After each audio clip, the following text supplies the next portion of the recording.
हमारी संसद आखिर ये काम कैसे करती है? वो कौन से नियम हैं जो हमारे लोकतंत्र को चलाते हैं, उसे एक मजबूत ढांचा देते हैं? तो आज हम संविधान के अनुच्छेद 91 से 100 तक की गहराई में उतरने वाले हैं और हमारी संसदीय व्यवस्था के कुछ बेहद जरूरी नियमों को समझने की कोशिश करेंगे। अच्छा, जरा सोचिए, अगर देश के सबसे बड़े चुनाव में ही कोई झगड़ा हो जाए या फिर मान लीजिए कि राष्ट्रपति का पद अचानक खाली हो जाए, तब क्या होगा? ये सवाल सिर्फ सोचने के लिए नहीं है। हमारे संविधान निर्माताओं ने इन सभी स्थितियों के लिए पहले से ही बहुत साफ जवाब तैयार किए हुए हैं और आज हम उन्हीं जवाबों को खंगालेंगे।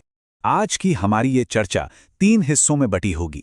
सबसे पहले हम देखेंगे कि हमारे देश के सर्वोच्च पदों को कैसे सुरक्षित रखा जाता है। फिर हम लोकसभा के नेतृत्व की दुनिया में चलेंगे और आखिर में हम ये समझेंगे कि संसद के कामकाज की असली मशीनरी चलती कैसे है। तो चलिए शुरू करते हैं हमारे पहले खंड से। ये हिस्सा उन संवैधानिक सुरक्षा उपायों के बारे में है जो भारत के सर्वोच्च पदों को स्थिरता देते हैं। मतलब ये पक्का करते हैं कि किसी भी मुश्किल घड़ी में देश बिना नेतृत्व के ना रहे।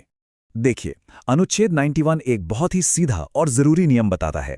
वो ये कि राष्ट्रपति या उपराष्ट्रपति के चुनाव से जुड़ा कोई भी विवाद, कोई भी शक शुबा, उसे सिर्फ और सिर्फ सुप्रीम कोर्ट ही सुलझाएगा। किसी और अदालत के पास ये अधिकार नहीं है। इससे यह तय होता है कि देश के सबसे ऊंचे पद का चुनाव एक निष्पक्ष और आजाद न्यायपालिका की देखरेख में हो। अनुच्छेद 91 में एक और दिलचस्प बात है। जैसा कि हम जानते हैं, राष्ट्रपति को सीधे जनता नहीं चुनती, बल्कि एक इलेक्टोरल कॉलेज चुनता है, जिसमें हमारे चुने हुए सांसद और विधायक होते हैं। अब सोचिए, अगर चुनाव के समय इस कॉलेज में कुछ सीटें खाली हों, तो क्या चुनाव रुक जाएगा? संविधान कहता है, जी नहीं, बिल्कुल नहीं। चुनाव को इस वजह से अवैध नहीं ठहराया जा सकता। ये हमारे लोकतंत्र की प्रक्रिया को हमेशा चलते रहने में मदद करता है। अब एक स्थिति की कल्पना कीजिए कि राष्ट्रपति का पद अचानक खाली हो जाए, तो क्या होगा? अनुच्छेद 92 ये पक्का करता है कि देश में एक पल के लिए भी लीडरशिप वैक्यूम या नेतृत्व का शून्य न बने। जैसे ही पद खाली होता है, उपराष्ट्रपति तुरंत राष्ट्रपति का काम संभाल लेते हैं और अगर दुर्भाग्य से वो भी मौजूद नहीं है, तो भारत की चीफ जस्टिस ये जिम्मेदारी निभाते हैं।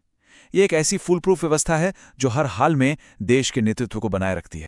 तो देश के टॉप ऑफिस की सुरक्षा को समझने के बाद अब हम संसद के अंदर चलते हैं और लोकसभा के नेतृत्व पर फोकस करते हैं, यानी स्पीकर और डिप्टी स्पीकर, जो सदन के रोजमर्रा के कामकाज को गाइड करते हैं।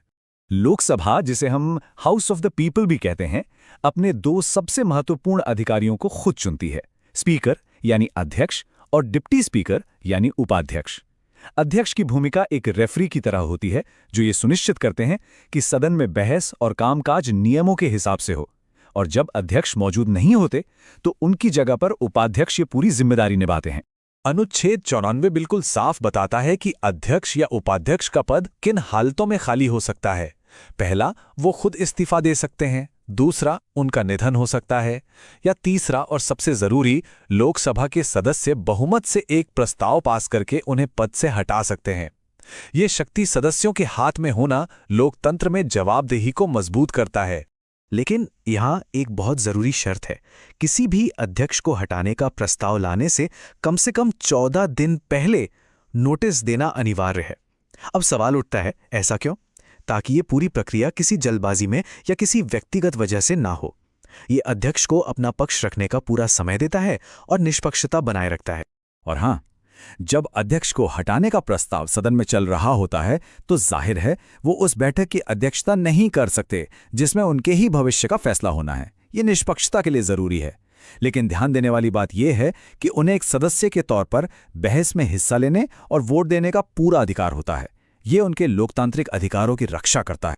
तो अब तक हमने नेतृत्व की भूमिका समझ ली, तो चलिए अब संसद के कामकाज के बिल्कुल केंद्र में चलते हैं।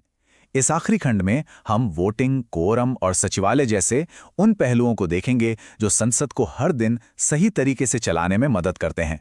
अनुच्छेद 97 ये तय करता है कि अध्यक्ष और उपाध्यक्ष के वेतन और भत्ते कोई और नहीं बल्कि संसद खुद कानून बनाकर तय करेगी। इससे उनकी वित्तीय आज़ादी सुनिश्चित होती है ताकि वो बिना किसी बाहरी दबाव या लालच के अपना काम कर सकें। संसद की आज़ादी के लिए अनुच्छेद 89 एक बहुत मजबूत स्तंभ की तरह है।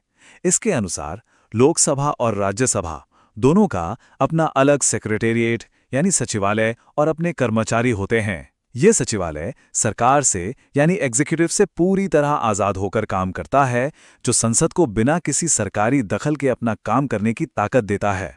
संसद का हर सदस्य अपनी सीट पर बैठने से पहले संविधान के प्रति सच्ची श्रद्धा और निष्ठा की शपथ लेता है। ये सिर्फ एक रस्म नहीं है, बल्कि एक पवित्र वादा है जो उन्हें हर पल याद दिलाता है कि उनका पहला और सबसे बड़ा कर्तव्य संविधान की रक्षा करना और देश की जनता की सेवा करना है। संसद में कोई भी फैसला लेने या कानून बनाने के लिए ये जरूरी है कि वहां कम से कम कुछ सदस्य मौजूद हों। इसी न्यूनतम संख्या को कोरम कहते हैं। अनुच्छेद 100 के मुताबिक ये संख्या सदन के कुल सदस्यों का 10वां हिस्सा यानी 1/10 है। ये नियम पक्का करता है कि देश के लिए बड़े बड़े फैसले मुट्ठी भर लोग ना लें, बल्कि उसमें सदन की सामूहिक इच्छा शामिल हो। अनुच्छेद 100 में अध्यक्ष को एक बहुत ही खास और दुर्लभ शक्ति दी गई है। इसे कहते हैं निर्णायक मत या कास्टिंग वोट। ये एक ऐसी शक्ति है जिसका इस्तेमाल बहुत ही खास परिस्थिति में किया जाता है, जब सदन किसी मुद्दे पर बिल्कुल बराबर बराबर बढ़ जाए। देखिए, अध्यक्ष की भूमिका होती है निष्पक्ष रहने की। इसीलिए वो किसी भी बिल या प्रस्ताव पर सामान्य वोटिंग में हिस्सा नहीं लेते। लेकिन अगर किसी मुद्दे पर टाई हो जाए, यानी पक्ष और विपक्ष में बराबर वोट पड़े, तब अध्यक्ष अपना निर्णायक मत डालकर उस गतिरोध को तोड़ते हैं। ये शक्ति उन्हें सदन का कामकाज आगे बढ़ाने में मदद करती है, ताकि कोई भी मामला हमेशा के लिए अटका न रहे। तो हमने जो कुछ भी कवर किया है, ये उसका एक क्विक सारांश है। यहाँ हम देख सकते हैं कि कैसे हर अनुच्छेद संसदीय प्रक्रिया के खास पहलू को संभालता है।